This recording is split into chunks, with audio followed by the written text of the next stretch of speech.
வணக்கம் ஃப்ரெண்ட்ஸ், நம்ம இந்த வீடியோவில் ஷீன்லாக் வுட் பாலிஷ் அதை பற்றி தான் பார்க்க போகிறோம். ஷீன்லாக் வுட் பாலிஷ் வந்து டைரெக்டாக வந்து அப்ளை பண்ணக்கூடாது.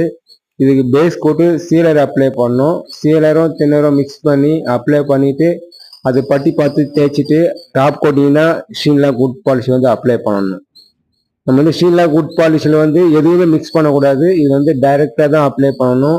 நிறைய பேர் வந்து ஸ்டைனரு, கலர் பவுட்ரு அதெல்லாம் இதில் வந்து மிக்ஸ் பண்ணுவீங்க. அதெல்லாம் மிக்ஸ் பண்ணாமல் டைரக்டா அப்ளை பண்ணா நல்ல ஒரு பெஸ்டான ஒரு ஃபினிஷிங் வரும். நம்ம கலர் பண்ண போறோம், ஸ்டைனர் கலர் வரணும், ரெட் கலர், ப்ரௌன் கலர் வரணும் அப்படின்னாக்கா எல்லாமே சீலர்லயே ஃபினிஷ் பண்ணிக்கணும். சீலர்லயே கலர் பண்ணிட்டு சீலர்லயே பட்டிலாம் பார்த்து தேய்ச்சிட்டு சீலர், அதாவது இந்த ஷீன்லாக் வுட் பாலிஷ் மட்டும் டாப் கோட்டிங் தான் போடணும். பட்டிலாம் பார்த்து தேய்ச்சிட்டு டாப் கோட்டிங் போட்டீங்கன்னா நல்லா இருக்கும். வணக்கம் ஃப்ரெண்ட்ஸ், நம்ம இந்த வீடியோவில் ஷீன்லாக் வுட் பாலிஷ் அதை பற்றி தான் பார்க்க போகிறோம். ஷீன்லாக் வுட் பாலிஷ் வந்து நிறைய பேர் வந்து